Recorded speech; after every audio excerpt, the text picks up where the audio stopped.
तो जरा ये भी बात कर लें कि प्रधानमंत्री मोदी के रहते भारत ने क्या क्या, आप अगर देखें चाहे पश्चिमी देश हो चाहे एशिया के देश हो, आपने कैसे रिश्ते बनाए हैं, आप उनके साथ इस वक्त कैसे कैसे कोलिशंस में हैं।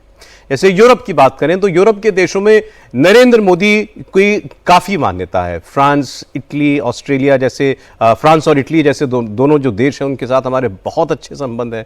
यूके के साथ अभी एक आपकी फ्री ट्रेड एग्रीमेंट हुआ है। इसके अलावा ऑस्ट्रेलिया की हम लोग बात करें तो ऑस्ट्रेलिया के प्रधानमंत्री ने तो एक वक्त बहुत खुले दिल से प्रशंसा की थी नरेंद्र मोदी की। इसमें कामयाबी भारत की ये है कि, या ये मॉडर्न ज़माने का रवैया ही ऐसा है कि आप चीन और रशिया दोनों के, आप रशिया के दोस्त हो सकते हैं, रशिया चीन का दोस्त है, आपकी पाकिस्तान से अदावत है, पाकिस्तान अमेरिका का एक किस्म से क्लाइंट स्टेट बना हुआ है और चाइना का भी, लेकिन अमेरिका से आपके बड़े अच्छे संबंध हैं। आप G20 का भी हिस्सा हैं, G7 के लिए भी बुलाए जाते हैं जो पश्चिमी देशों के ग्रुपिंग्स हैं, लेकिन इसके साथ साथ आप ब्रिक्स और SCO के मेंबर भी हैं। अभी अमेरिका के कॉमर्स सेक्रेटरी आए थे यहाँ पर, उन्होंने क्या बात कही कि अमेरिका से दोस्ती करने का ही तरीका नहीं है जिस तरीके से भारत व्यवहार कर रहा है इस वक्त, कि आप ब्रिक्स में भी रहेंगे, आप रशिया का तेल भी खरीदेंगे और आप चाहेंगे कि अमेरिका आपका बहुत साथ दे। तो उन्होंने तो बड़ा खुल्लम खुल्ला इस बात को कह दिया था। मगर ये ट्रांजैक्शनल डिप्लोमेसी अब हम तो पिछले कई वक्त से यही देख रहे होती हुई। देखिए, हमको जो कहते हैं ना, हमें अपने राष्ट्रहित का देखना पड़ेगा। और एक बात आपके माध्यम से मैं जरूर कहना चाहूंगा, एक कॉन्सेप्ट है, ट्रैप है, उसको थुसिडिडस ट्रैप बोलते हैं। Thucydides was a kind of philosopher. उसने बोला अगर एक एग्जिस्टिंग पावर है और कोई दूसरी पावर जो है उसके आसपास पहुंचती है तो उनके बीच में कॉन्फ्लिक्ट का होना एक इनएविटेबिलिटी बन जाती है, जिसको लेके लोग कहते हैं कि अमेरिका और चाइना के बीच में लड़ाई होना, एक उसकी संभावना अपने आप में एक तरीके से संपूर्ण रूप से है।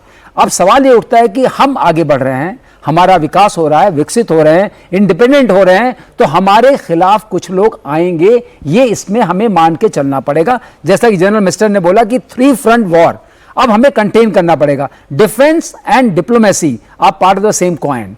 जो चीज आप डिफेंस में एक्सपेंडिचर करके मैनेज करते हैं, उसमें डिप्लोमेसी में भी इन्वेस्ट करके मैनेज करते हैं। तो दोनों की रूपरेखा अगर आप देख रहे हैं तो बन रही है। ऐसा नहीं कि बांग्लादेश को या किसी भी देश को हमने छोड़ दिया है।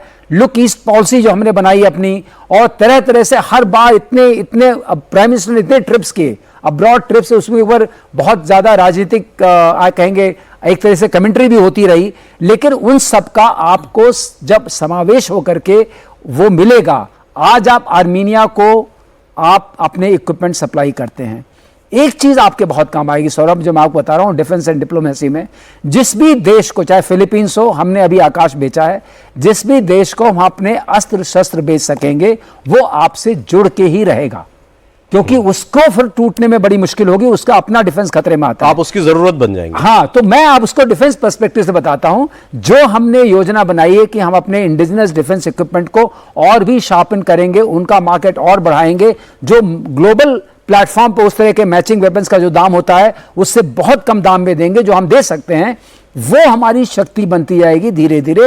And it will take some time, but वो हमें एक पावर स्ट्रक्चर देगी, बहुत बड़ा पावर स्ट्रक्चर देगी। कहीं ना कहीं से तो पहुंचे हैं ना हम यहाँ पर। हाँ, कहीं से पहुंचे 24,000 करोड़ रुपया एक्सपोर्ट। तो ये मान के चलना, जहां तक चाइना का सवाल है, वो पोक स्ट्रेटजी चलती रहेगी। इसको पोक स्ट्रेटजी बोलते हैं ये लोग अपने कॉन्टेक्स्ट में, कि आपको पोक भी करते रहेंगे और चलता है। लेकिन एक चाइना में बहुत बड़ी कमजोरी है, वो किसी भी डेवलप्ड कंट्री में नहीं है। China is the only developed country which is food deficient.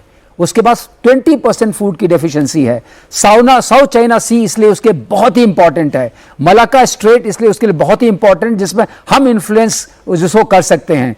Indo Pacific इसीलिए उसको बहुत इंपॉर्टेंट है, क्योंकि इसको सी लेन्स चाहिए, फ्री सी लेन्स चाहिए। अगर हमारी नेवल पावर, जो हमने अभी बात नहीं की है क्योंकि हम एयरफोर्स और आर्मी के 2 लोग यहां हैं, नेवल पावर जो हमारी बन रही है, जिस तरीके से हमारी सबमरीन्स हैं, हमारे अपने शिप्स हैं, फ्रेटर्स हैं, डिस्ट्रॉयर्स हैं, एयरक्राफ्ट कैरियर्स हैं, जो ये पावर असर्ट करेंगे और सी लेन्स पर असर्ट करेंगे सौरभ, वो हमारी एक तरीके से बहुत कंट्रोल मैकेनिज्म हमें देगा। इस साल हम शायद 8 से 10 वेसल्स जो हैं, हाँ, वो इंडियन नेवी को मिलने वाली है। वो खुद की बनाई, हाँ, वो खुद की तो 16 मिलने वाली है। जो आप बता रहे हैं, वो जो अर्नाल करके जो INS अरनाल बन जी। रहा है, जो कि शैलो वाटर में ऑपरेट करेंगे। हाँ ऑपरेट करेंगे, तो वो हम उसकी शक्ति बढ़ा रहे हैं। और हम ब्लू वाटर नेवी हैं, तो अगर आप इन सारी शक्तियों को बनाइए, अपने स्पेस पावर को मिलाइए, अपनी साइबर पावर को मिलाइए, अपने इलेक्ट्रॉनिक जो आपका वॉरफेयर की पावर मिलाइए, और ये शक्तियां अपनी नेवल पावर को मिलाइए,